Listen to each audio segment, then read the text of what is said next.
Hi friends, today we are going to create a very interesting chart which is called lollipop chart. Sounds interesting, but let's see how it is made. I'm Salim Heather and you are watching Querinfer. Do not forget to subscribe to my channel and also share this video with all of your friends. We have a list of video games and we have produced some ratings.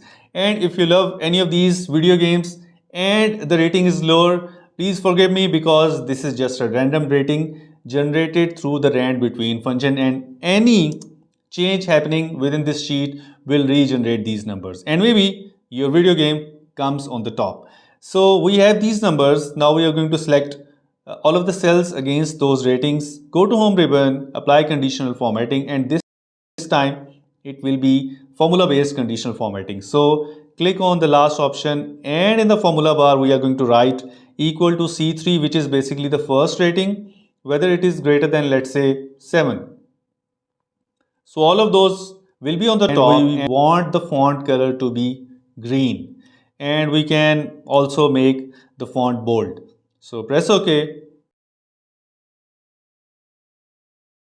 And again, we are going to go to the conditional formatting and apply the second rule, whereby any rating which is on the lower side, let's say if it is less than 4, we are going to color the font as red. And if you want it, you can make it bold as well. So let us select the red color and press OK. So the conditional formatting has been applied. Now we need two symbols to create the lollipop. So press window and full stop, so this emoji box will open, and in this option we are going to select this circle which will serve as the lollipop head. It's there. Now go to the second cell, window and full stop, and again we are going to insert a hyphen. You can also use a minus sign. This will serve as the stick. Now against the first heading we are going to write equal to rept. Refer to the symbol which we want to repeat, which will be the stick basically. Press F4 to lock it. Now refer to the rating, which will serve as the length of this stick. Now bracket close, press and refer to the lollipop head, and again press F4 to lock it.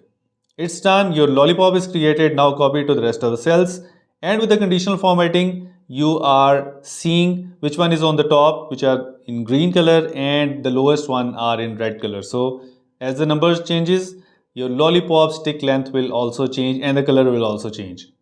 If you like this video, do not forget to subscribe to my channel and also share it with all of your friends. If you want access to my complete course on Microsoft Excel from scratch to pro, then do comment below this video and maybe you will get a discount coupon of 50%.